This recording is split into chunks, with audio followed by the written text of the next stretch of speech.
MR constructions వాళ్ళు గుంటూరుకు 3 వైపులా 3 మంచి అపార్ట్మెంట్స్ నిర్మిస్తున్నారు. లాంలో రాధాకృష్ణ, గుజ్జనగూడలో యూవి అర్బనైట్, తెనాలి రోడ్ లో కేవీ రెసిడెన్సీ. ఎంఆర్ కన్స్ట్రక్షన్స్ మీ ఇంటిని అందంగా నిర్మిస్తాం. మీ అమ్మకు 4,000 రూపాయలు వస్తుంది.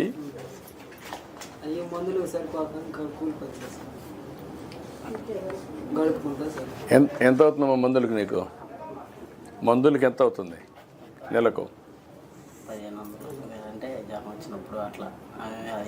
జనరల్గా బీపీ షుగర్ అటువంటివి లేవు కదా? అవి లేవు కదా? నువ్వు అవంటి మీద సాగు చెప్పేసి నువ్వు స్కూల్ డొమ్మ కొట్టావు చదువుకోకుండా. నిజమే, కానీ వాడి జీవితం లాభంలా కదా. వీడు చదువుకోలేదనుకో, మీ మరిగిన వాడు కూడా అట్లా ఉంటుంది కదా. నువ్వన్నా సహాయం చేసేది వాడిని చదివించడానికి, గైడెన్స్ అన్నది ఇవ్వాలి కదా. నువ్వే చదువుకున్నావు? నువ్వు ఇంటర్ నిలిపేసావు.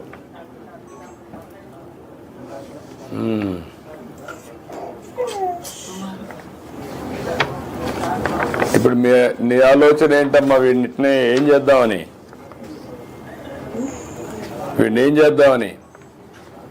జీవనోపాధికి ఏదన్నా గొర్రెలు ఏదన్నా చదువు ఆపేసి 3 సంవత్సరాల పైన ఆపేసారు. ఎన్నేళ్ళు ఇది ఆపేసి? 10th ఆపేసారు. ఎప్పుడు ఆపేసాడు? 21 ఆపేసావా?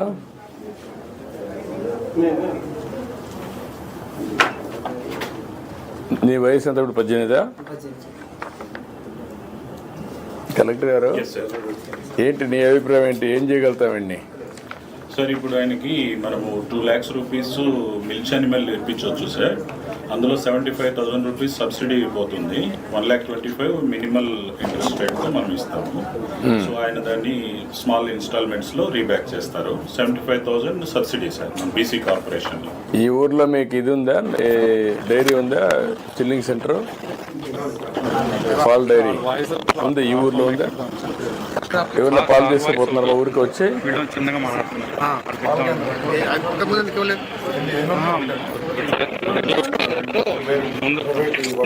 ప్రైవేట్ అదే నేను చెప్పి అడిగాను. ఏదైనా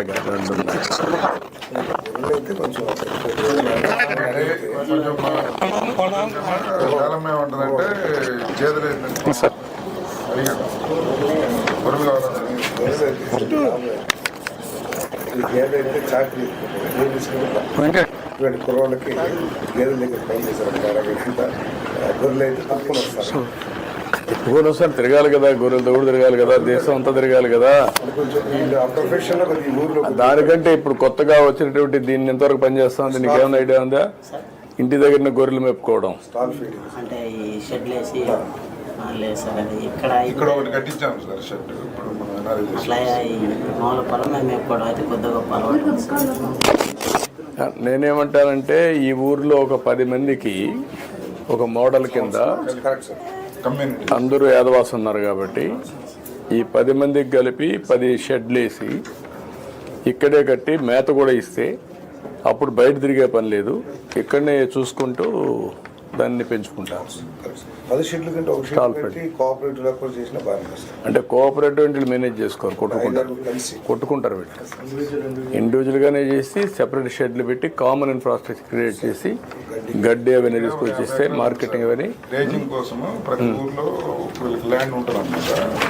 ఆ 50 ఎకరాలు ఉంటాయి కూడా కమ్యూనిటీ గ్రేజింగ్ డెవలప్ చేసి డాక్రా ఉమెన్ ద్వారా వీళ్ళకి పిల్లలందరికీ ఇచ్చి వీళ్ళు చదువుకోవాలి. మీరు నువ్వు పని చేస్తూ చదువుకుంటావా? పోనీ అరే ఎందుకు రాదురా?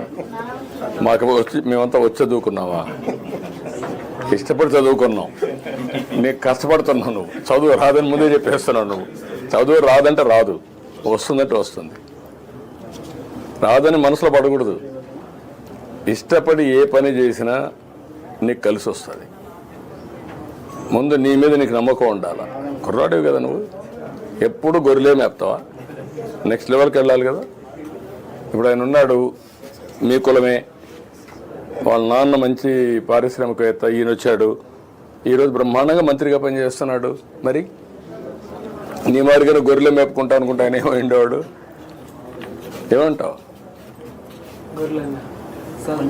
చదువుకుంటూ గొర్రెలు చదువు కూడా ఇంటికాడ నుంచి కూర్చొని నేర్చుకోవచ్చు, అప్పుడప్పుడు క్లాస్లో పోవచ్చు, అప్పుడు డిగ్రీలు వస్తాయి. 2 పనులు చేయి. మంచి భవిష్యత్తు ఉంటుంది సార్ చెప్పేసి అర్థం చేసుకోవాలి. ఎందుకంటే చదువుకుంటే పెద్ద కష్టం కాదు. ఈరోజు సెల్ ఫోన్ వాడతావా, బ్రహ్మాండం కొడతావా, సెల్ఫీ తీస్తావా, మరి ఎట్లా నేర్చుకున్నావు? సార్ మన యాదవ్ అంటే బాగా ప్రేమ ఎక్కువ. ఎందుకంటే మీరు బీసీలంతా మీ ఊరంతా ఓట్లు వేస్తారు, నాకు ఎప్పుడు వేసారా? ఎప్పుడు వేస్తారు. తెలుగుదేశం అంటే మీకు అభిమానం, అందుకే మిమ్మల్ని పైకి తేవాలని నేను. అగ్రవర్ణాలే కాకుండా బీసీలు మీరు అందరూ పైకి రావాలి, దానికోసమే నేను ప్రత్యేకమైన శ్రద్ధ పెడుతున్నా. మీలాంటి కుర్రాలను చదివించడం, ఆర్థిక సహాయం చేయడం, పైకి తీసుకురావడం, ఇవన్నీ నేను మాట్లాడుతున్న వాడికి రా, మాట్లాడి మీకు ఏం చేయాలో చేస్తాను. మీ కుటుంబం పైకి